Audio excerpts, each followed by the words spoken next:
I go ahead and introduce Steve. We were having a good conversation there, so I didn't want to interrupt. Um, Oh, you're fine. but Go ahead. um, we're excited to host Steve Bishop, a longtime Britney fan and the author of the upcoming book, Britney Spears Song by Song, which will be released in the UK and Europe on November 30th and in the US and Canada in early 2026. Steve is the owner of ukbritney.tv and is considered the UK's leading expert on all things Britney. So we're so excited to have him, and he'll be answering questions about the book, about Britney's music. And yeah, thank you for joining us, Steve. No problem. Pleasure to be here. And I'm also joined by Allie, Britcord's own leading expert on all things Britney. Hi, everyone. Ali here, aka Prince Ali 89.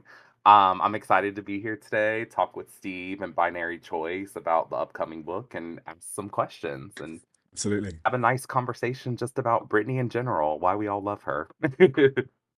So we'll start off with, how did the book come about? Was it something you'd always wanted to create, or was it a more recent project?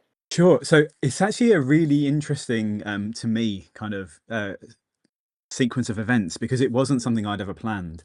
I started ukbritney.tv back in 2000, and it was originally back when I'd originally created it in late 99. It was called Steve's Britney Shrine, which is embarrassing to admit.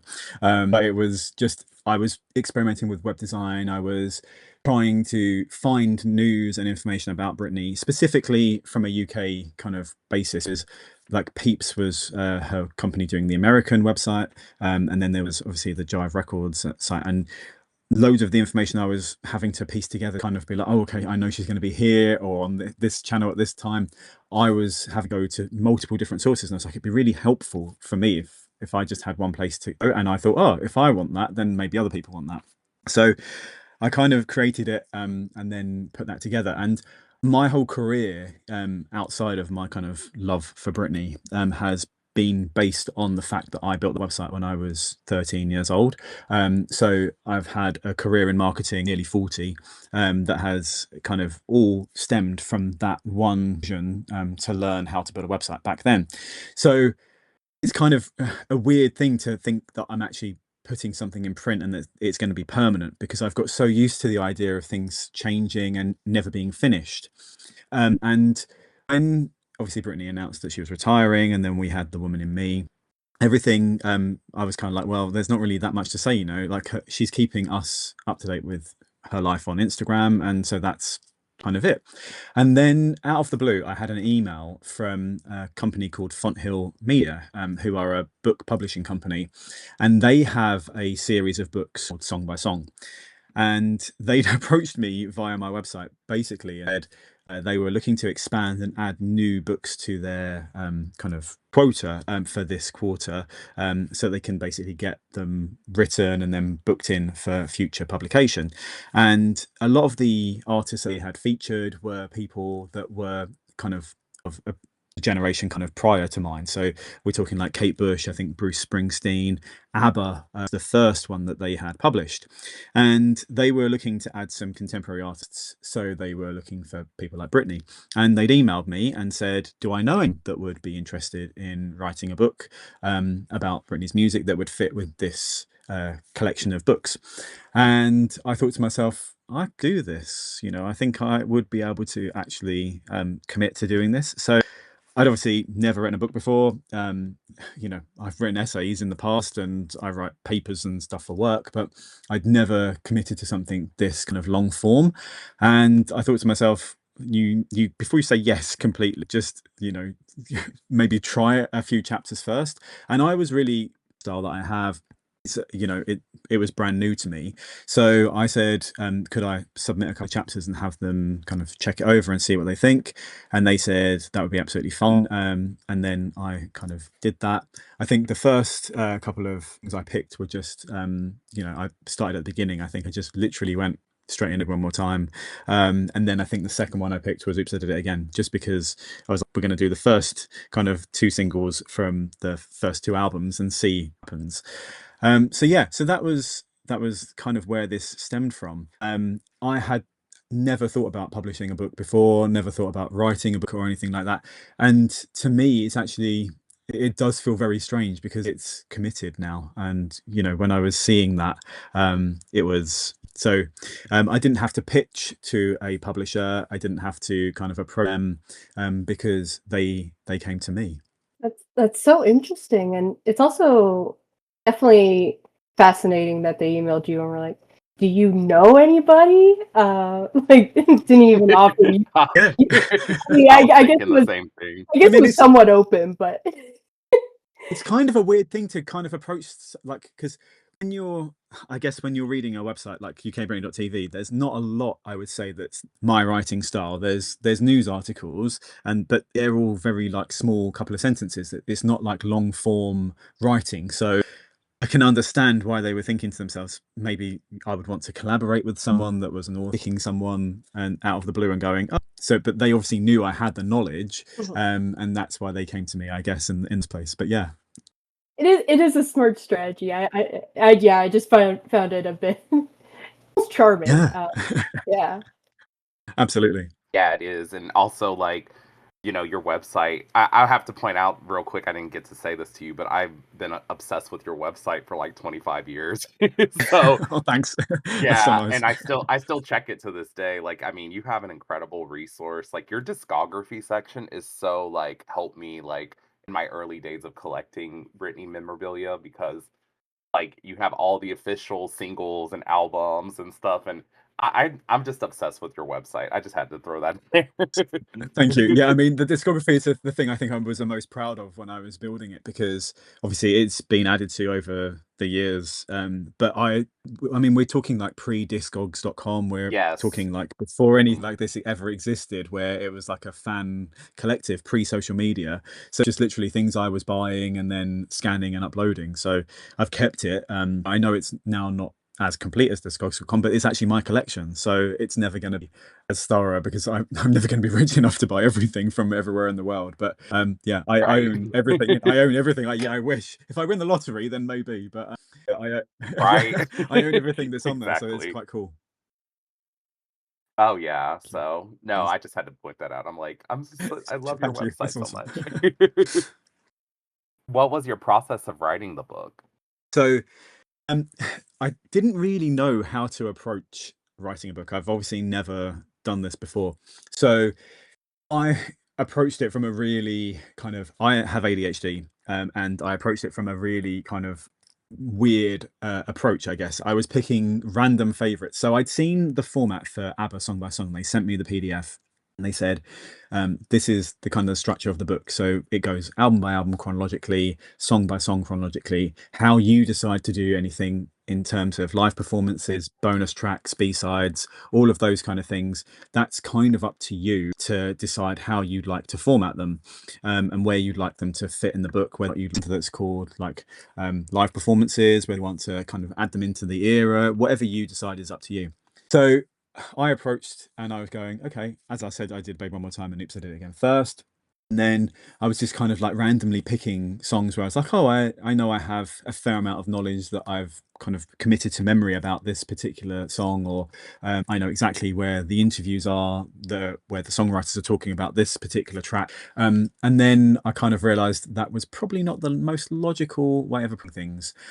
So what I ended up doing was creating an Excel spreadsheet of every album and then every bonus track attached to that, and then live performance songs that were not on albums attached to that, and then infilling other releases, you know, things that weren't on albums like Scream and Shout, for example, or Ooh La La. And then I had in my mind, I'd got this kind of really neat list, and then I added in the kind of the introductions to each era, which I'd seen from the ABBA book, which I really liked the idea of doing, and added those into the Excel spreadsheet. So I kind of had then a format to work with that was kind of like track by track, exactly as the song is as the book is song by song. So then I added them all into a Word document and added in like the songwriting credit, production credits, duration, all of those bits and pieces. So basically, I had a framework, so I wasn't approaching it from a completely, this is a blank page. There was actually a structure then that was emulating the rest of the song by songs that I could then work to. So once that was done, I was picking randomly the ones that I wanted to write more like as a priority, and leaving some of the ones that were a bit more challenging till later on. But I was then ticking them off the Excel spreadsheet, and they were like changing color, so I could see that once I'd added song in and I knew that I'd got all of the production credits and everything in there that I needed, then I was making that amber so that I knew it was semi-complete. And then once I'd put my kind of bit in, which is obviously the bit about the song where I'm writing from me, then I'd make it so I knew that was then complete. Yeah, that basically sounds like my computer on a normal basis. It's just you know, just random Britney knowledge and stuff. But I love that process that you kept like a complete diary of like all of her music and like an encyclopedia of all of her songs from the beginning till now. So I think that's awesome. Yeah, it just felt the most logical way to approach it. Because as I say, I wasn't doing it like that to start with, and it was then becoming a case of I was worrying, oh, what about if I missed something out? And I actually, weirdly, I just about to press submit on the final kind of draft to send them, and I was like, I missed Silent Night. How did I miss that? And I had to go back and like literally email it back in, and then after I'd submitted, I think the other side leaked, and I was emailing the publishers going, please can I add another song because there's a new song that's just leaked online, and they said absolutely fine, we haven't sent it to the editors yet. But it just made sense to kind of approach things from a logical perspective, which wasn't my natural way of working. Right, absolutely, yeah. And that kind of goes into Binary, did you want to add anything? Yeah, I was wondering, when it came to writing the book, what was the research project like? The research part was kind of as I was going, effectively. So as I say, if I knew something and I could like refer back to a memory or something that I knew, and bear in mind I have quite an extensive kind of catalogue of interviews that Britney gave throughout her career on my website anyway, so I was like kind of know where I'm pulling certain bits and pieces out. But it's a lot of interviews, as we know, and as we were talking about kind of before we were in the formal view part, they were kind of not really talking about her music and her songs. People weren't necessarily asking her how she felt about a particular song or a particular lyrics, or why she wanted to sing that particular song. Yeah, absolutely. I mean, I know there's so much lore to like Britney's music and stuff, and it's funny because it's like I feel like I have this large amount of lore just in my head, but then there's like pieces that I forget or like things like that. So it's nice to know like in your book that it's kind of like you've collected all this lore, from over the years into one book, so it's like in one place to refer back to. Absolutely, and that was the other thing that I found really interesting, because there were memories that I was like, I'm sure this is a thing, and then I was like, actually, there was never any source for this information. This is a kind of I can't remember the name for that. You might be able to refresh me on that. The effect, when people remember the Monopoly Man with a monocle or whatever it was, and he doesn't actually have Mandela effect. The Mandela effect. There was a load of stuff Yeah. in my mind that I was like, this never actually was evidenced. This was just kind of potentially fake news that just became accepted because we couldn't prove it wrong at the time, and so it just became an accepted fact, even though it never had any fact or factual basis. It was just potentially a rumor that kind of extrapolated into something that people started believing. So so that was interesting. Yeah, exactly. I'm kind of curious, what was one of those that was most I guess took you off guard? Yeah, so the one that I was really trying to evidence, and I was like, I'm sure this was a thing and that there was a source behind this, was the whole inclusion of radar on Blackout and on Scus. And even as far recently as I think a couple of weeks ago, I saw a TikTok video where someone was basically repeating this ad hoc facts as if it was the truth, and it was never actually said by anyone that there was this contractual obligation. The only thing that I could find from speaking to someone that works in the record industry in the UK was that there was potentially already an outlay of money because they had set it to radio, so they'd already paid the songwriters. So like Bloodshine Avant, The Clutch, they'd already paid them for it to be a single, so they'd given them an uplift in cash. Because they decided not to go ahead with the full release, it was a case of, we don't want to waste money. And you know, that would be a financial decision, which we never had kind of talked about. It was this whole kind of, oh well, you know, it was a contractual arrangement. That I think that was ever, from all of the research I can find, all of the people I spoke to, ever actually a thing. It was just kind of, you know, something that someone decided that must be the case and made into a story, and yeah, effectively fake news. Wow, that's interesting. Yeah, because I've always thought that Radar was supposed to be a single. Like, that's why I always thought that that's why it was included on Circus. So that's really interesting. Yeah, I mean, it would be really interesting from my understanding, from all of the stuff I've now learned, for that to have actually been a committed contractual arrangement. Because what happens is, obviously, you submit songs to an album, they get recorded. If you're paid the core salary for the studio time for producer and the run, because they hold the song, and it's only when you then get the song on the album that you then the full amount of money, and obviously the royalties coming through. And then if it's a single, then obviously there is then an additional financial kind of supplement, and you're going to get more royalties. So you want your song to become a single if you've submitted it to an album, but it will not be something where there was a contract that says, okay, this is contracted to be a single. Any song that you submit that makes an album could be a single. There's no you know, special track that says we must have this song as a single, otherwise you're not having it for the album. Wow, I never knew that. Thanks, new information for me. Yeah, so that was probably my favorite one that I found out, because I was convinced I knew this was a fact because we had been talking about it so much. But yeah, it's not. Yes, that's definitely something that's making me go, wait, yeah, I guess I never saw a real source for that. I just agreed with everybody. Mind blown. Yeah, and it's like, I mean, I partly I think it will. I mean, we know that at times Britney's record labels were a bit cheap, let's be honest. But I just think, you know, yeah, it does make sense that they would have made this decision as a financial one to save money.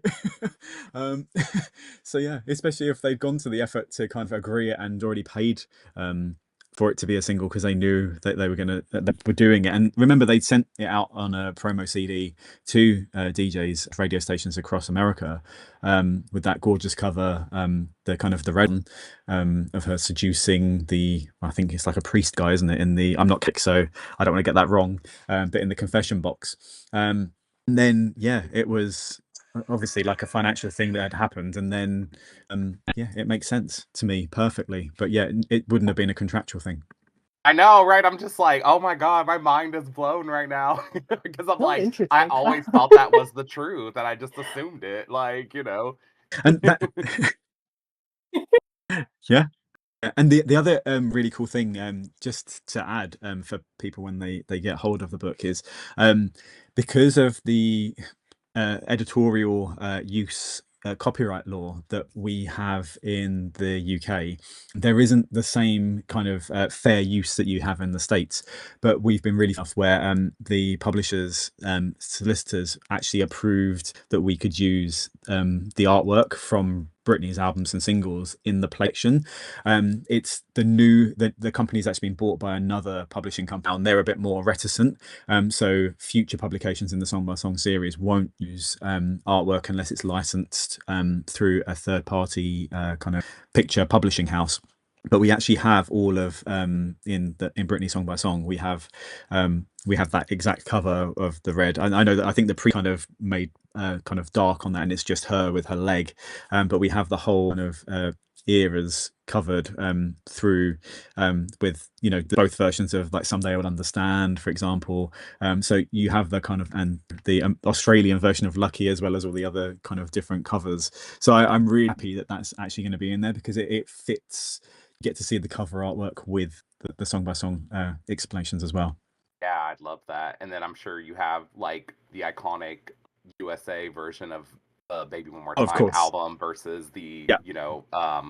international edition, the white cover that most of us Yeah, don't forget the prefer. Japanese one as well Oh yeah, with the the bright pink Japanese one lipstick. too. Yeah. There was my favorite one. I Exactly. think it's the Asian special edition actually, where she's laying in the grass wearing kind of like a pink top, and she's just really happy Oh and smiling to camera with right. her arms folded. That's my favorite one of them all. Oh I know the yes, pink. I know the yes. pink one is completely iconic, and I really don't like the praying one that we had in the UK.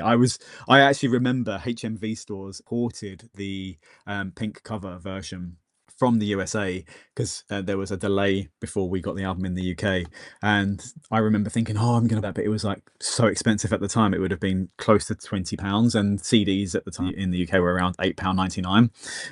So like in relative Right. money, you can like something like $25 compared to say like $13. So I was like, I was what 13 14. I was like, I'm too cheap to buy that expensive one, and I waited for the UK release, and then I saw the cover and I was so upset. I was like, why have you changed it? It's horrible. But yeah, it has grown on me, but it's by no means my favorite. Yeah, no, I agree. I love it too. It's so iconic. I always, I've met people that, prefer the white version versus the pink version and stuff. Everybody has their own taste. I always have Absolutely. been Yeah, part of the pink one. It just I don't know, it just screams quintessential Britney to me, you me know? too. It's the happiness that exudes from that cover where she's, smiling and looking at Yes. camera. It just, I get what they were doing with the kind of the Lita-esque "I'm a good Christian girl" praying on the front cover for the UK and Europe, because that's exactly what they were going for. But it just does Yeah, reflect definitely. the kind of the happiness of the album. Whereas the cover and, as I say, the Asian special edition one, which is, and even the Japanese one, I think lipstick's a bit off. But they're all three are far superior to Oh the one we yeah, had for here. sure. So interesting because I've always heard Americans complaining and being like, "Oh, I actually like the praying cover so much better." And so, I have too, and okay. I've always loved the pink one the best, like out of all of them. Like I just love that Mm. cover. And I really like that they reinstated it for the kind of the international release when it was on vinyl, because I just think Yes. we're not familiar Yes. with it. Obviously, when the CD was, as I say, for literally weeks, if that, and it would only have been the bigger HMVs here. But when the vinyl releases happened, it was started with the picture disc, obviously, and then the full European release after Urban Outfitters had their exclusives. It's back to the pink cover, which is just, it's so nice to see, because when you're flicking through now and looking at the vinyls in stores, it feels right. It feels as it should be. Yes, 100%. With those glittery flowers everywhere. We don't have them on our one. That was literally only one of the Oh limited edition. Yeah, no. it's only one of the limited edition Urban Outfitters editions that has those. Our normal one, Oh. yeah, the normal UK and European edition doesn't have the sparkly flowers, which is sad. Oh, I didn't know Yeah, that. Okay, another thing I I didn't do. I know. do love the sparkly flowers. I think they add something to it. But yeah, They do. It's gorgeous in I agree. person. And I guess to move on to the next question, in addition, and you mentioned this a bit earlier, but in addition to focus on the songs, do you also discuss auxiliary parts of the song, such as the music video and the performances that may add to the artistic statement? Or did you prefer to stay focused on the songs, which are often overlooked as a part of Britney's artistry? Yeah, so it totally kind of depended on the kind of the song I was writing about. So there are times when it's relevant completely to talk about the and for all of the songs, obviously you mentioned the music videos, it makes sense. Um, it's very much focused on the song itself and the story around that. But yeah, it's got a bit of everything. I think I hope people are happy with the way that I've approached it. So Babe One More Time, there is obviously some stuff that Nigel Dick was talking about when he was talking about the making the video and the premiere of the video. Yeah, it's, yeah, hopefully gonna please people. I think it will because, like we were saying earlier, just how you've, done a lot of work to like collect all this lore and just put it in one place. And then kind of like what we were saying in the pre-interview, just to have this book, for a Britney fan that might be interested in her 50 years from now, they can pick up this book and just, learn about the lore. Or just someone that doesn't know anything about Britney as, the performer. They just know from the drama Yeah. of, the conservatorship issues or the Free Britney movement. Like they don't really know about that she was such a legendary, iconic performer, before that. Yeah, yeah, and that's really what I was hoping to achieve. I mean, there's one interesting thing that obviously I was able to find the kind of source for, because we all know that in the US, after I'm a Slave for You, radio stations really, really were not playing her music, and you can see that in the statistics. And we've always said Clear Channel, because they were boycotting her, because of the internal boycott, because she was going with a different provider. I think it was Concerts West for the Dream Within a Dream tour, and they denied it. They were like, she represents like 30 something percent each year of our airplay. It's never been a concern. But actually, it was raised by the formerly known as the Dixie Chicks, the Chicks manager, in US Congo stations, deciding to control and manipulate what's played and how it's played has an effect. So I found that really interesting, because although their statistics say otherwise, it's clear from looking at airplay charts that wasn't happening. So yeah, so that there's a little bit of like other bits in there, which is auxiliary, and that's not necessarily related to the song, but it's related to the performance, the chart performance of those songs. So that is in the kind of the introduction bit, which I was really keen to use those introductions to each era and to the albums to kind of give a little bit of backstory, but without it delving into the kind of the full in-depth, not drama, but the kind of the more tabloid kind of stuff that you'll find in any Britney biography that you can go and buy, because that to me is not what I wanted to achieve with this. It's a celebration of her music and the music itself, each song and album, because as I said in the kind of pre-interview, I'd heard Baby One More Time before I even saw Britney's performance style, before I'd even seen her, and I fell in love with the vocal and with the just attitude that I could radiating from the speakers. And I want people to really to know that, and to remember that the music is ultimately why we have Britney Spears, the pop star, the artist, the Instagram goddess, Yeah. the fragrance auteur. We have all of this because of music, because of Yes, the songs. 100%. You said it. Yeah. That's like you just said it perfectly. Like bravo, like 100%. And I love that we're getting this book to, like I said, just remind people about, I mean, why we all fell in love with her in the first place. And to show people like how, and I know there's Yeah. such a common like thing of people, saying, "Oh, she's a puppet," or "She's not a real artist," like she doesn't write music. She's, just a throwaway pop Yeah. star. So it's great that people will get this book to like really learn, like, no, she did actually write like and compose every time, and someday I will understand, and other songs too, So that's awesome.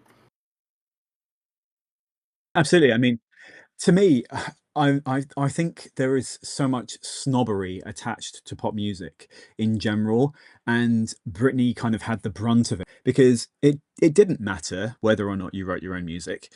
People talk about Britney's music in the same way they talked about the Spice Girls music, and the Spice Girls are credited on everything they performed. Basically, 50% royalties were to the five of the girls, because they were all writing 50% of their songs at least, and the publishing split was equal, so there was no rivalry. But people still have this snobbery about, oh, it's pop music, and slagging it off. Whitney Houston write pretty much any of her music, yet people see that completely differently, because there's it's not pop music, it was R&B, merging into pop music, and then back R&B, I guess, later on in her career. But I don't really want people to see that. And I think actually, now that we've got pop star going, like when Lady Gaga came out with her sunglasses and said pop music will be like brow, I was like, this is the statement that the world needs to hear and to understand, because pop music is really important. If you can make someone feel, it doesn't matter who's writing the song. If you're a pop music writer and you can't sing, why should those songs be kept hidden? And actually, when you hear other people's take on some Britney songs, the demos, they're not the same, because it's the interpretation and that winging and that way that person has related to the song in the studio that makes the song so special. And So Britney's talent for me in the show is how she interprets those songs, where she puts those ad libs, the way she pronounces words. We all know that the baby, Yes. baby is, it's iconic. It's uniquely her. No one else can replicate that. And just because it's not kind of a 7-octave range or whatever we're talking about when we talk about some big singers, I just think that snobbery needs to be Yes, removed. I agree 100%. And it's so funny because it's like, I remember there's this like lost media clip of like her in like 2003, like in the Zone era, where I think somebody asked her, like, well, do you want your music to have more meaning to it, like Madonna or something like that? And she's like, no, I'm fine with the way it is. I feel like music should just make you happy. And it's like, I don't need, that's so true because it's like, I don't need Britney to talk about, religion or the state of the world. Sometimes it's nice to have her music as escapism, to just escape from all the drama. Like I can put on Anticipating if I'm having a bad day and just instantly just get a serotonin boost. So Absolutely. I mean, there's a lot of her songs have meaning, like as we talked about, Someday I yes. Will Understand, every time. But sometimes you just want a dopamine hit, and like you went to Anticipate, and I'd go to Me Against It. I love Me Against the Music for Oh that yes. purpose. I just think Yes. it's such a kind of, and even like Give Me More. Give Me More. Just even now in 2025, if I hear that in a club, I just see people kind of go straight to the dance floor, whatever they're doing, from the bar straight to the dance floor. It still has that pull. People go, oh, but that's a meaningless song. It isn't meaningless because it makes people feel something. It makes people want to move and express themselves. And to me, that's just as important as any other music that's made. Right on. Seriously. Yeah, and I just want to add on to that. I think it's really great that this book is being published in a series that focuses a lot more on, like you said earlier, prior generations of musicians. Like I know Bruce Springsteen, and I think I saw Rush. So these kind of, classic rock artists that always got like a lot of critical attention, have always had that critical praise, they get a lot of the, oh, what's the word? They're just getting the kind of deification of their music, whereas they get a lot of they get this credibility as musicians that is not necessarily afforded to pop artists. And I was really pleased. I mean, they had in the time since I've written the book, I believe they've published Madonna and Kylie. So they had started to expand into pop artists, but they are now getting bigger and bigger. And I Yes. was just so happy that they were adding Britney to their range, because when you're looking and like, we all know ABBA are pop artists, but they are seen now, maybe not so in the 70s and 80s, because I read some of the book. I read the book, actually, the song by song book, because I was sent the PDF as the framework. But they are heralded as like these established gods of songwriting, that because they had these lyrics that were so sad, yet their melodies were so uplifting. And they are now seen, as you rightly say, they have this critical acclaim and this acceptance that they are somehow real music, and it's higher brow music than someone that didn't write their songs or didn't write all their songs. And I just think it's time that we get rid of that. It doesn't matter to write a song. If a song's good, I want to listen to that song. 100%. Absolutely agree. And so when we were Yes. talking about Radar, you kind of answered this, but I'll go ahead and pose it again if you want to throw in a different example. Go for it. You're a leading expert on Britney, but did you learn anything while writing the book that was new or surprising to you? That was probably my favorite example, because it was just so random that it was like this thing I believed was fact, and it wasn't. There was something around Born to Make You Happy that I was really shocked about as well, because there was, again, this could be a fake news folklore that I'd maybe imagined, and maybe other fans don't share this, but there was a talk of the bonus remix somehow being the demo version. It wasn't a demo version. It was actually, Britney went specifically back into the studio to record the commercial release. It was meant to be the actual release. It was in September 99. She went back into Battery Studios and she re-recorded the song completely. But for some reason, Jive Records just decided not to go with it. They just went with the normal album version. It was obviously shortened for in the UK and Europe. But yeah, it was actually not a demo version or an original version as had been mistakenly believed. Those vocals were newer than the Al version vocals. Another mind blown fact. I actually did learn that recently. I don't know if you guys are familiar with the Original Doll podcast with James Rodriguez. He talks a lot. He interviews a lot of songwriters and producers, and I did learn that somewhat recently, and I was mind blown by that too. That I was like, all this time I thought the bonus remix was the demo version of Born to Make You Happy. So Yeah. I don't listen to a lot of podcasts, but that is one that I really I do kind of take time to listen to. And interestingly, I mentioned Steve Lunt, but this doesn't kind of relate to the questions, but obviously I enjoyed writing this book so much that actually the publishing company asked if there was anyone else I'd be interested in writing a song by song book for. And I'm actually currently writing a Lauper song by song, and I knew this was a thing, but don't really necessarily pay much attention, but because he's credited as Stephen Bratton Lunt, but he co-wrote She Bop with Cyndi Lauper, and actually was kind of one of the reasons why she kind of had on She's So Unusual, her first album, some of those kind of more adult kind of songs, and yeah, so that was quite interesting, and because I was thinking to myself, so he wrote a song about masturbation with Cyndi Lauper back in the 80s, and then helped Britney become this kind of Lolita pop star in the late 90s. It's an interesting thing about him, but yeah. and then I was gonna say he did it again with Touching My Hand during the In the Zone sessions, Nice. obviously. Yeah, absolutely, yeah. So that's awesome. Updated. Yeah. That's awesome. And congratulations and good luck on the Cyndi Lauper book as well. Thank you. Yeah, I felt that she's massive for me. She's massively underappreciated, I think, in a way where, even though she's just been inducted into the Rock and Roll Hall of Fame, to me, people never give her the kind of the flowers that she deserves. When we think about the influence on pop stars, everyone just goes straight to Madonna, but actually I don't think we would have Madonna in the way we have Madonna if it wasn't for Cyndi Lauper. So so that I just wanted her part of that kind of this kind of range of books as well, so that she also has the same kind of recognition. That's awesome, because I don't know much about Cyndi Lauper, and I would definitely want to check out your book to learn more about her, because obviously I'm very familiar with Madonna. I grew up with Madonna's music in my house, so I'm very familiar with Madonna's catalog, still am to this day, and I've never really I don't know much about. Obviously, I know Girls Just Want to Have Fun and a couple of her songs, but I don't know much about her, so I would definitely be interested in checking out your book about her too. So yeah, I'm really, for me, obviously, I'm a huge fan, and I love Kinky Boots, the musical that she obviously wrote the music and lyrics for. And obviously I love a lot of her early work. For me, I was allowed to listen to her growing up because she wasn't as sexualized as Madonna. To me, there is I have probably a stronger affiliation to Cyndi than I do to Madonna.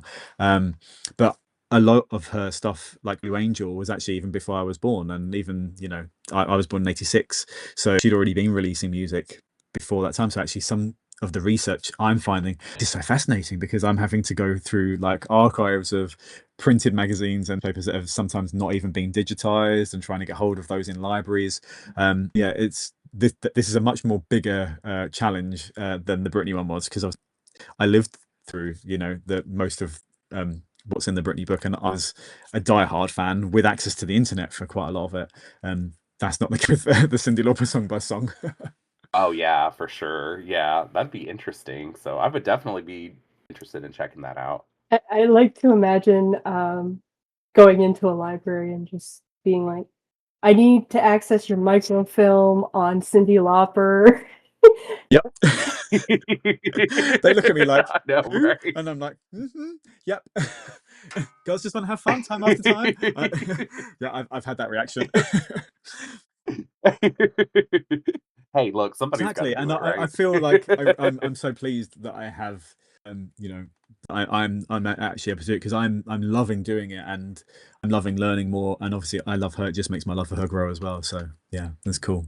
Oh, that's awesome. And so what's your favorite Britney song? And if you want, you can add in maybe some fun facts that you learned about while researching the book about the song. You can pick a couple. This is. I found this question. When I saw this on the list, I was like, I don't know if I ever want to answer this because I find it really challenging to pick a favorite song. I have different songs that are favorites for obviously for different reasons. Like no one in my mind is ever going to take away "Beg One More Time" because it was the first song I heard with her singing before I even, as I say, before I even saw who she was, how she performed, video, and I was, at school at the time, and wearing school uniform. I was just like, who is this person, and what's going on here? But the song was already something I loved beforehand.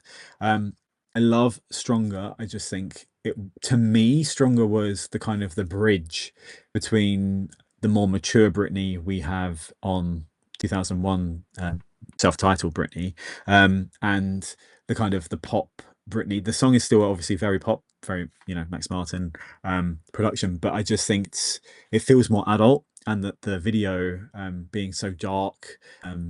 I think the video is one of my favorites with the chair choreography and the rain scenes. So that is another massive favorite for me. Then I also have like some more obscure favorites just because of how they resonate with people when you're out. So like even I went to see a British performer. I think you might know her in the US, Jade. She was in our girl band Little Mix, and she was at the Roundhouse in Camden a few weeks ago, and she had a support act who I believe are called Say Yes. They're like a new girl group, three of them, and they did a Bridley, and they got to work bitch, and I just looked around, and these people all are quite substantially younger than me, I would say. So a mixture with Jade fans, but the early ones were definitely younger. And the only song that they really really loved or that they looked like they remembered was "Work Bitch," and I was like, this is so weird to me, because like how are you missing like all of these early Britney classics? So I love "Work Bitch" for that reason, even though it maybe isn't necessarily the best in her catalog. I just think it's an awesome song for what it has done. My personal love, one that I would just always go back to playing just because I just love the melody and how it kind of sits as Brit on me. I just think that's a gorgeous song, and obviously that was written by Dish songwriters. So I think that's really cool. That was kind of made here in London, and I just think that's really cool as well.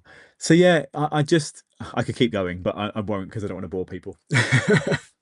Yeah, it's Oh, it's hard to great. pick your favorite song. I mean, but I love all your reasonings behind all of your different favorite songs. Yeah. So, I think what would have been a really fun question, an even more fun question, is what's my least favorite Britney song? Because you never want to admit it, but I actually do have one that I actually cannot stand. Not even for the reason that we obviously know now, and that we don't like to listen to his music, but I never liked him anyway, and this is why I've had such a visceral hatred for this song even from the moment that I've heard it. I think we can all guess it's "Outrageous." I absolutely detest it. I cannot stand it. I just think the lyrics are so trite. When she injured me and it wasn't able to be a single, I was, really gutted and upset for her, obviously, for the injury. But I was just like, thank God we're not getting a music video to this, and it's not anything that's going to be heard on the radio.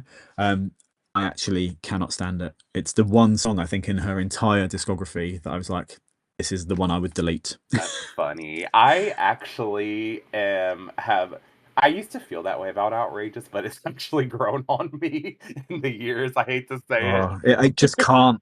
it. Yeah, because obviously obviously I'm so familiar that, but even when I was going like writing the book again, I was like, I'm doing a full kind of run through of all of her music, and I'm listening to it not with fresh ears, but just trying to kind of refresh anything that was maybe a locked memory or something like that. And I got to it, and I was like, I just can't get through it. I really, really cannot.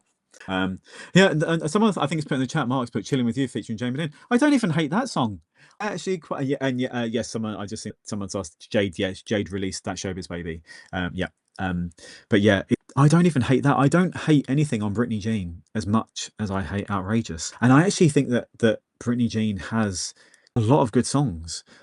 They might not be finished, and that was another thing we were talking about. Like when I was trying to research, you obviously have all this folklore around, like, did she actually record all the vocals? Is she not on them? And the same with Scream and Shout, and potentially there are other vocalists. We haven't had anything confirmed. We won't ever. I don't want the book to be a source of rumor, and that was really keen. I was really keen on making sure that everything I could evidence or that was based in fact. So I discussed it, the denial, but obviously it is a thing where technically when you break down those kind of stems, we know that there are parts of Scream and Shout, for example, and there are part of Britney Jean that doesn't necessarily sound like it's Britney's vocal. But I still think the material itself, had it been more fleshed out and fully realised she'd recorded it all, I still think those songs would be better. So That's hilarious. I just You hate know what's outrageous so funny? much. That is funny. No, I actually enjoy Britney Jean a lot. Like, it's fun, and despite all the, like we won't get into like we all know the whole, folklore with that. But despite all of that, I actually enjoy the album, and it kind of goes back to what we said before, good music is good music to everyone, it's subjective, Absolutely. And I mean, So, I don't think it made no sense to me. This isn't discussed in the book. This is just a kind of an observation from the album. It made no sense to me that they would add writing credits to the songs when she had necessarily any input into them. So I do think she must have had some form of input. She'd done that in her career before. She wasn't buying songwriting credits. So even if it was just, because Passenger, obviously we had the demo from Katy Perry, even if it was just adding something or making a suggestion to the production or to the vocal production, I still think she must have done something in order to have earned that credit, because it wasn't something that we'd ever seen her do, and she could have done it throughout her career. She had enough star power by Britney to have gone, I want to have songwriting credits on every single song on my records, because I want the publishing rights. And she never did that. She has never taken credit where credit wasn't earned. So yeah, absolutely. And I may be misremembering this a bit, but that reminds me of this older interview. I want to say it was 2011, 2010 or something about, and it was a producer or songwriter who had worked with her. And I want to say it was like T-Pain or Sean Garrett actually saying like Britney's like the only artist that hasn't demanded writing credits for doing like little changes or anything. Oh yeah, yeah. definitely. And I just always thought that was very interesting.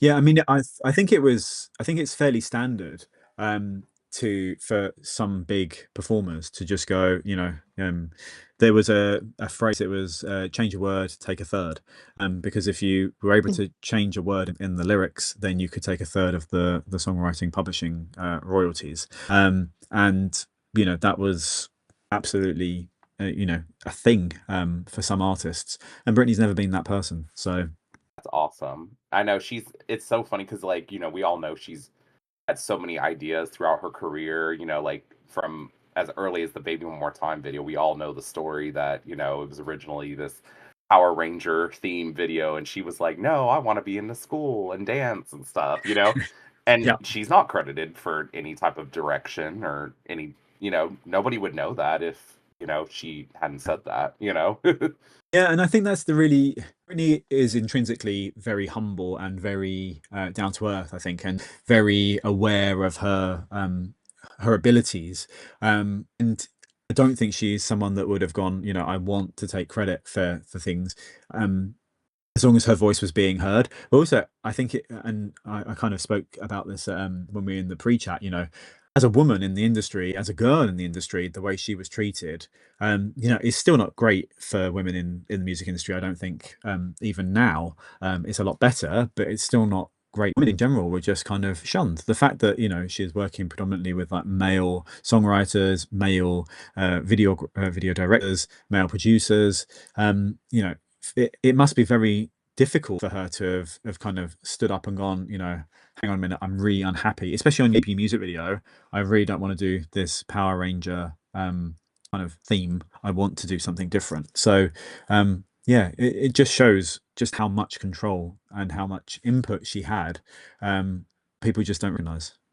Yes, and to answer your question, Mark, in the chat, she is the executive producer for Blackout. That is correct. Yeah. Executive producer credits are generally for kind of helping put together the track list, helping to decide who you want to work with in terms of songwriters, and picking the overall direction of the album, rather than actually like the producer, as in sat in the studio playing with Pro Tools and putting stuff up and down. But yeah, it's the only album that she has that credit as far as I remember. So yeah. I guess for the next question, what Britney era has her most interesting artistry, in your opinion? I think that's quite an interesting question and quite a difficult question. I think in terms of complete artistry, the most experimental I think we ever saw her was when she was making In the Zone, because she was literally trying out so many different things. And even this week on her Instagram, when she mentions that, I know, and I don't know if this is actually a true memory that she remembers or if she's made this up. We don't know. When she said about writing a song called Ecstasy with Pharrell, there were rumors that she was singing with Pharrell for In the Zone, but she worked with so many people, and so many songs were submitted, and she had done stuff with like Guy Chambers, obviously worked with Robbie Williams, a British kind of singer-songwriter. I don't think ever really broke America, but she had a song called Sacred with him. She had a song called Free with him, and stuff that Guy actually said. And so she was being completely free and experimental with the whole approach to what she was recording. Even the fact that we have Guilty, which we have the two versions, I believe, of that now. We have the actual remix, and then we have, which was by Quentin Harris, and then we have the Cut File and Joe original sampling Kiss by Prince. She was just so free in what she was doing. And I just think she must have really, really wanted to kind of take control. And so for me, I guess that is the true definition of artistry, of going, I'm just going to experiment and do whatever I want, different things. And actually, she even worked with Red One for that era, way before anyone else. So yeah. Yeah, I agree. I do think In the Zone was definitely like her artistry peak for sure. She was definitely probably in her most creative phase during those recording sessions for sure. Like, and it truly shows on, In the Zone. It's just such a perfect album. It really is. I mean, yeah, and it's yeah. really eclectic because of that as a result. But within the zone, she was really just fully experimenting, and she actually taken time off for the first time to kind of go and explore and to write with different people and do different things. And like with like Over to You Now, which she had written time, and she kind of was coming over to London to work with Guy Sigsworth, because there was this kind of match where he'd obviously worked as part of Frou Frou with Imogen Heap, and then he started writing a song with Robin, because he worked with Robin, Swedish songwriter and singer. And he calls Imogen and goes, I need to do a second song with Britney. What do I do? Because we haven't got time to write anything new, and I haven't got time to write with her. And so then she goes and finishes Over to You Now with him. Completely kind of left field choice, because Guy Sigsworth was working with people like Bjork. Yes, he'd worked with Madonna, but it was not the same as getting a younger pop star like Britney to work with. So I just think there was just so much experimentation during that era, and I think that's why In the Zone is so good, because it is so, no two songs on there really sound the same. They have very different feels. Yeah, absolutely. I agree. Yeah, and it's like, I read this in the Greatest Hits My Prerogative, booklet. It says, In the Zone was like a Britney Spears album from outer space. And it really is. Yeah. It's like you said, no two songs are the same. You've got pretty much like it's like a little flavor of ice cream for everyone to enjoy. It's like different, there's ballads, Absolutely. like edgy pop, there's sexual songs, there's like all types of different material on that album. So yeah, 100% agree. I feel, apart from Outrageous, which we can, as I've expressed my hatred for that song already, it feels very much like it could be almost a greatest hits collection, because each song, you can imagine it being a single, you can imagine it being a hit. and you would have this kind of a compilation. I just think it's such a good album for artistry in that. Even Moby, like Moby was never working with pop people at that point, yet they somehow managed to get Moby to produce on that album. It's absolutely, looking back, I was like, this is so cool. Even the Yin Yang Twins, they were actually kind of up and coming in the kind of the R&B and rap scene, and to have that collaboration, I was just like, this is so cool. I just think it's a really, really good. Like it shows everything that she was able to do and can do. I just think it's great. Yeah. Oh, yeah. 100%. Yeah. Yeah, I think one of the interesting things about In the Zone is how many different styles it covers, and even more if you get to the unreleased tracks. But they're all still very distinctly Oh, Britney. yes. Yeah, absolutely. She's the glue that holds everything together, and this is kind of what I was talking about when I was saying about like how the interpretation of the song is so important, because we know that you can hear demos, and a demo is never going to be usually fully finished in terms of production, but when you lay your vocal down on it and you kind of becomes the kind of the core of the song, and then the soundscape is built around that, and it for me, her vocal tone and the way that she brings you into her world on every single song she's ever recorded, it's a gift. It's completely magical.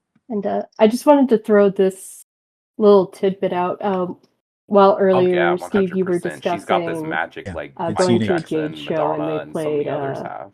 the openers were playing Work Bitch. It made me think. I went to see Addison Rae recently, and one of there wasn't an opener, but there was, like the music being played before the show, and one of them was "I Got That Boom Boom." And I was like, "Oh, that's Iconic. a nice thing." I love that. And there was a girl behind me who was like, "I don't know this song. It's so good." I was like, "I'll win."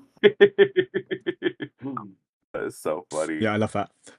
The group was Say Now. I've googled it because I was like, I want to get that right in case anyone is trying to see who they are. A new British kind of girl band. There's them. They're from London, and they're called Say Now. They were really, really good, vocal hard on point, and they're obviously huge Britney fans. So yeah, we love them.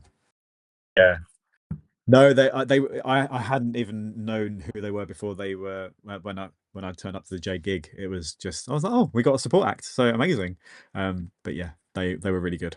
I'll have to check them out. I don't know much about them. I didn't click enough to see that. I just was trying to remember them to find their names so I was able to tell everyone. Yes, yeah, they did. I think there's an EP called Need And a I Name, think they Bro. actually just There we go. released a EP or something, if I'm not getting them confused with Oh, somebody okay. else. Yeah, I'll have to. there's an EP called Need a Name, Bro, and then there's a couple of other singles. I've got them on Apple Music. So yeah, they were very, very good. Right As I say, on. vocal harmonies on point. Cool. And this has come up a few times, but regarding unreleased music in the book, what was the process for discussing and researching those songs like?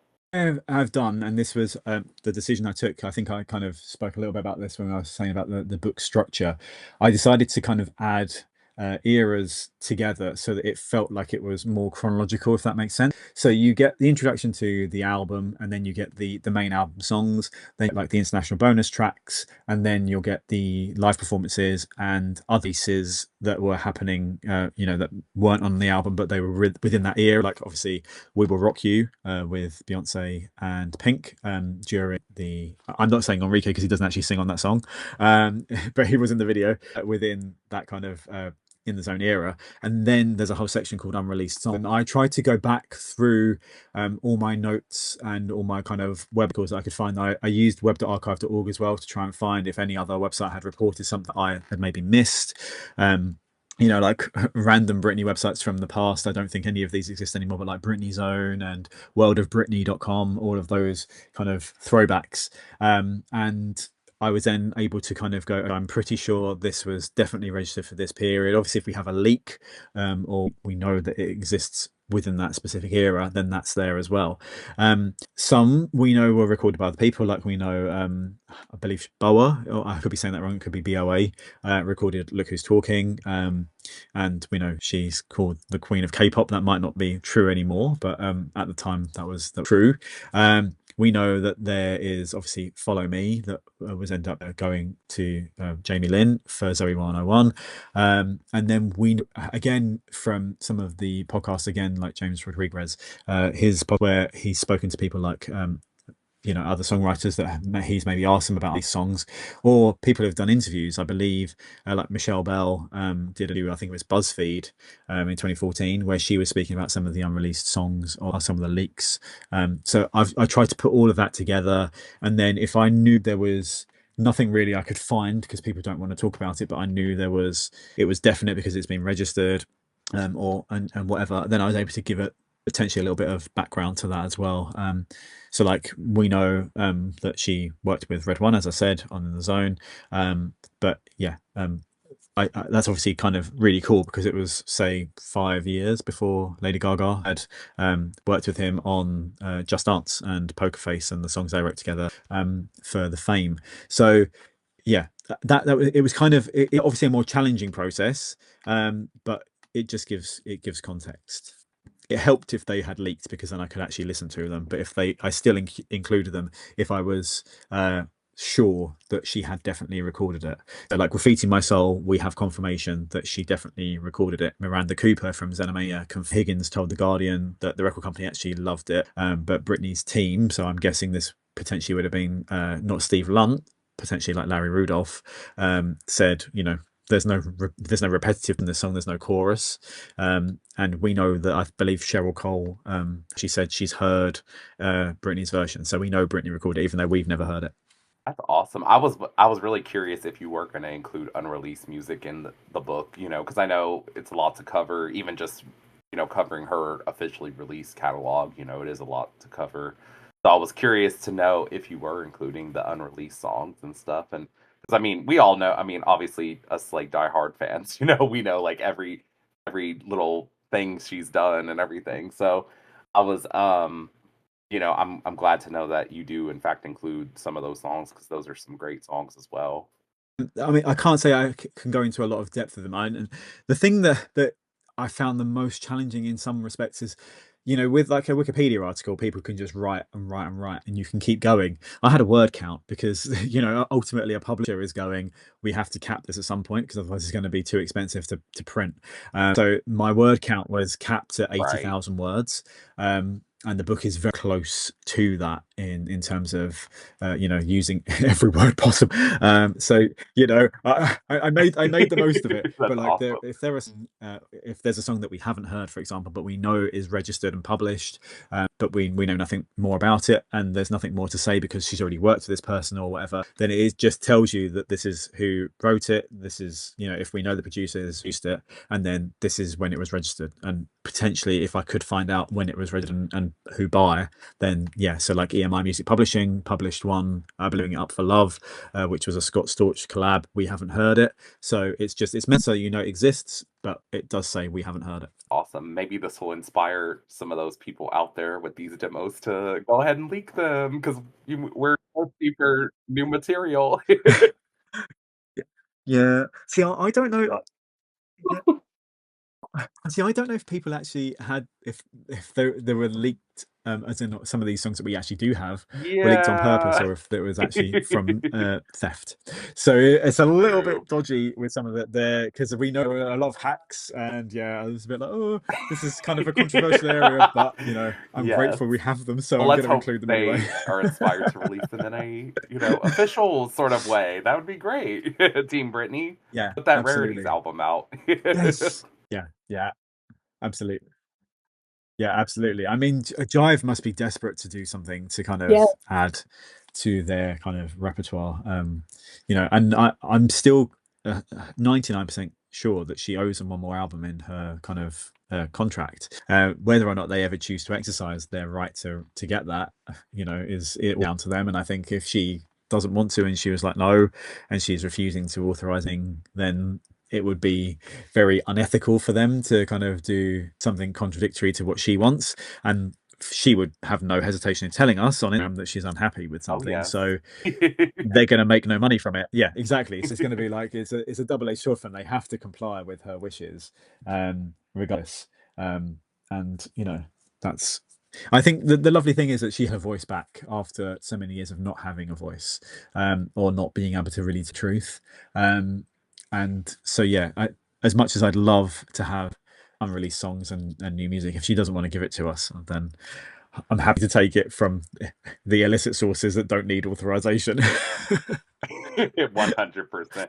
Maybe they're saving some of this for the upcoming, biopic Yeah, project. We have I no don't know. idea. I mean, I would assume that because she's authorized it, that she's authorized the use of music, and whether or not they decide to re-record Yeah. that with the vocals of whoever is actually playing her, I would be kind of upset if that was the case, because I just think that would lose authenticity. And as I say, her vocal is so unique and so distinctive. I don't want like a karaoke demo from someone else. But I guess we'll wait and see. I think she's been so busy with Wicked, and obviously the second for Good is out obviously next week here in the UK. So he must have a bit more time to commit to Britney's film now in 2026. So we'll see. You actually kind of brought something up that made me want to ask you this. Do you include any sort of like Glee covers in your book, or any sort of like official, you know what I mean, like covers that people have done of Britney's music in the book? No, I didn't think that was relevant because there's so many, and it's like, who do you pick and who is actually gonna care? Like Right. like Travis in the UK, I believe they're a Scottish kind of folky rock band. They covered Babe One More Time. It was a big deal at the time. I think we would be talking like maybe late 99 to somewhere in 2000, and it was oh well, look, they've made this pop song credible, and radio wanted to play their version one more time because they made it into a folky rock song, and I was like, this is awful. Why would you do this to a great pop song? Why would you take the joy out of it? So I deliberately stayed away from that. There is a mention of Glee in the book. It's a passing reference to the fact that they paid tribute to Britney with an episode dedicated to her, but it's literally just that. It's just a reference so that that it happened. But yeah, I didn't go into details about cover versions or anything like that, because I just thought it's not about Britney enough. Britney is Britney. Yeah, I agree with that for sure. I was just curious. I was like, it just kind of popped in my mind when we were talking. I was like, I wonder if he's including that in the book. Yeah, I mean, I would have. I mean, I could have kept going. Again, back to one of my earlier points, the fact that you are doing something and it's basically set and finalized, it still fills me with a little bit of anxiety, because I'm like, I'm sure when I get the book physically, hopefully in the next week or so, I kind of flick through it, I'm going to be like, oh, I wish I'd have added that, or I wish I'd have done that, or I wish I'd have said that in a different way. I know that is, that's a personal thing for me. I'm a perfectionist, and I very kind of, I don't like that permanence. But I just think at the time I was happy that I used every word to the best of its ability to get to that word count and not kind of over and have to edit it. So as much as I might have wanted to added things, I'm happy with what I included, because I think it's, with all of the time I spent on it, I think it took nearly a year to write and compile. So it's a long period of time, and I've lived with it now for, I think, another maybe year, going through editing and artwork approval and stuff like that. So I just have to go, okay, it is what it is. So yeah. Right. Yeah, 100%. And I did want to mention this too. I love, love, love the artwork on the cover. It is beautiful. Yeah, I was really, really happy with that as well. Obviously, it has to fit the style and the theme Yeah. of the song by song books.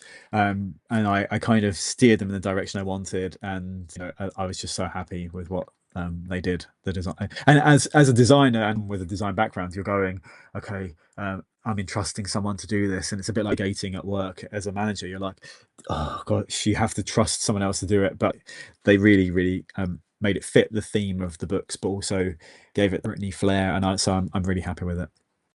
And you haven't Yes, I seen love it. the back cover. Obviously, I have seen the back cover, but because the one thing I did, the only thing I kind of fed back initially was I'm not sure it covers enough eras because it just kind of stops at Blackout.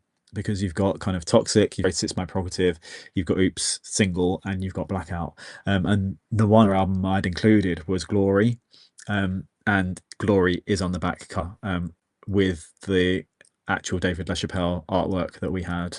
And I just think it's the piece de resistance, in my opinion. Ooh, I can't wait to see that. I was Yeah, like, I'm like, it oh yeah, yes, yes. Thank you, Binary, for dropping that in the I'm chat. really It's happy such a with it. beautiful cover. Yeah, Yeah, it's it's such a great cover. yeah. I There's don't know if the maybe I plus can. sign. Can I share the? Oh, you Hold might. on, give me 2 minutes. I'm trying to You know Yes. see what's funny is if I Let me, can share the back because yeah, how would I do? I'm such a novice on this app. Uh, can I oh, share an awesome. image? Sorry, say again. The plus button. It says I use can do apps. that, I'm definitely. gonna just easiest thing is rather than do that, I'm gonna email you Binary. I'm gonna send this to you in an email, and then you can then hopefully pop it into the chat if that's okay. That way I ooh, don't do we have get to an exclusive? because I don't know what I'm doing. So this is like, yeah, there we go. That should be with you. It's the full. It's like I think it's called a French sleeve, because the book is technically hardbound, but has has flaps basically that fold over on the front cover and the inside back cover. I think that's what it's called. You have like a kind of the biography of me, and you have the book Oh my God, I'm so excited. on the. I'm sure it's called a French fold in Yes, for I a book, but I uploaded it. could be completely making that up. Yeah, it's something called French fold binding. I'm sure Is there more artwork on those? the two flaps, but yeah, I'm really happy with it. Oh, I love this. I'm in love. Saving right now. Thank you. This is beautiful, Steve. This is so beautiful. Yeah, I'm so excited for I this really love it. book. I wish it was January No, I already. can't believe it's going to take so long for it to come out in the US and Canada. But yeah, I'm just glad it's getting a release outside of the UK because at first I did think it was going to be just a local release here. So yeah, It's so funny because I just randomly found it on Amazon one day and I was like, what is this? Is this a new Britney book? Is this like a new project? What is this? And I was like, oh my God, it's a Britney book by Steve. And I was like, who's see the Steve? thing is, like And then, for me, like I haven't really started talking about it and because there's still this kind of like, is this really happening? Like, do you know what I mean? There's a little bit of belief in my mind that this is actually a thing yeah, because it came so right. out of the blue, and although I've seen the editing. It's on Amazon. It's on Waterstone. You guys probably don't know, but Waterstones is a massive chain in the UK. It was like the most prestigious book chain growing up. And when my friend saw it online and she was like, "There's an ISBN number for your book," and I was like, "How has it got an ISBN number?" And there's still this disbelief that this is actually a real thing. Until I actually see it physically into it, and even then, I'm probably going to. I'm imagining it. So that's why it's not. I've not kind of done anything until you proactively contacted me and said, would you to talk about it. I hadn't like put on any of my social media, for example. It's just been a kind of it's not even on UKBreak.tv yet because I was like, until I actually see it, I feel scared talking about it. That's interesting. And I was gonna bring that question up at some point too, because I was wondering why you hadn't posted about it on your website. So you kind of just Yeah, answered that's my why. question. That's Yeah, literally it's okay. literally why. I know it's so weird. I know I need to get over it because it is definitely happening. But yeah, that's the predominant reason why. Because I just have like a massive sense of disbelief about it, honestly. Oh no, I understand. Yeah, it's I was just like, "Oh my God, I have to." And I saw like when I was reading like who is Steve and I read I was like, "Oh my God, he's the webmaster of UK Brittany." Oh my God, I've been visiting that website for 25 years now. Oh my God, it's okay. I know he and I was like, "Oh, it's in good hands, thank God." Like that was my thought. Like I was like, finally a huge Britney fan like myself is actually putting together this book. It's not just some like random, journalist, and not to take away from, their inability to write a book, but it's just nice to know that it's coming from someone like yourself that's such a huge diehard fan that's run this amazing website for, Yeah. 25 plus And I years think now, that the thing I was like quite interested by is, from what we spoke about when I spoke with the publisher, this isn't going to be a huge moneymaker for them or for me. It will probably cover the cost of printing. Obviously, that's the cost of the book. But the royalties that they expect me to get based on their kind of experience with the other song by song books is not huge. And they were like, if you're expecting this to be some kind of like me making thing, then don't kind of get your hopes up. And I was like, well, of course, I wouldn't be expecting it to be a money making thing for me, because it's a labor of love. It's something that, if I'm going to do it, it's because I'd rather me do it and do the best of my abilities and actually commit to it, because I love Britney, and I love her music. If you're going to try and get other people to buy it and to read about it, I'd rather it come from me than, as you say, getting someone that is just invested to try and make money. You could obviously make way more money. The fact that they have gone to this effort to add this to their range of books, I was just so pleased, and I just think it's great to have it in their range. Yeah, that's definitely awesome, and thank you for your time and sharing all of that with us. That was so awesome. I love that. Excellent. So yeah, thank you again, and for anyone who joined late, this is Steve Bishop. He's the author of Britney Spears Song by Song, which is out November 30th in the UK and Europe, and early 2026 everywhere else, or at least the US and Canada. And I did just check, and it is on Canada's major bookseller website.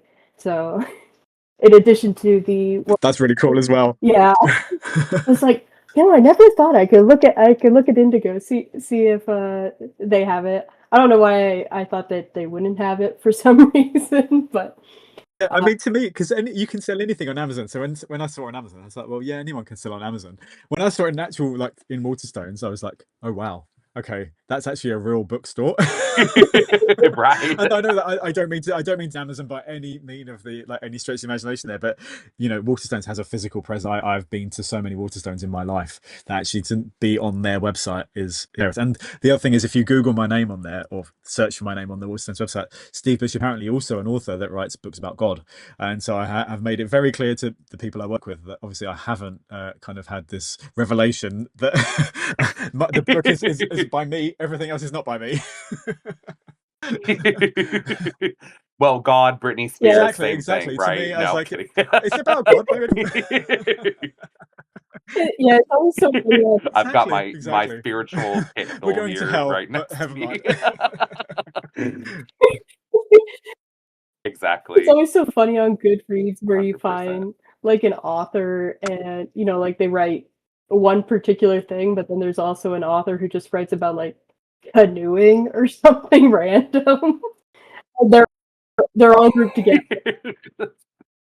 That is so funny. No, but yeah. I mean, yeah, I'm excited for this book. I was like, when I saw it and I really like researched like, who you were and stuff in the, in the description, I was like, oh, pre-ordered right now. So, and I'm like, oh, I wish it was coming as a Christmas gift for me. I want it now. Yeah, if we could speed it up, it'd be great, because it would be lovely to have it out in February for Christmas. But I think, it might be a New Year gift instead. There you go. Exactly. Celebrate, 28 years of Baby one more time. Exactly. God, that makes me feel really old. Yes, we're all ancient now. So thank you again so much. This has been great, and everyone make sure to pre-order the book. And I have had the recording going, thankfully. So I will also have that posted on YouTube and Spotify and all that good stuff. So I'll send you the links when that's up, Steve. Oh, brilliant. Thank you. It's awesome. Thank you. Yeah, thank you. No, I will post about it on my website now that it's actually a real thing. I will promote it. So look out for that. Be proud, Steve. Be proud. This is such a... I am. Yes. I am. It's just I still live in this kind of disbelief. So yeah, but I need to get over that. And just know you're doing, the Britney fan community such a glorious service by doing this. This is such an awesome book, and I'm so excited for it. I mean, as I say, I loved writing it. I loved being able to kind of to share this and to have this as something that will, there as a, momentum. And obviously, if there was another album that in the future, then we'll have to get them to do a revised edition of Volume 2. Yes, absolutely. You So never know. Hey, exactly, never say never. You exactly, never know. exactly.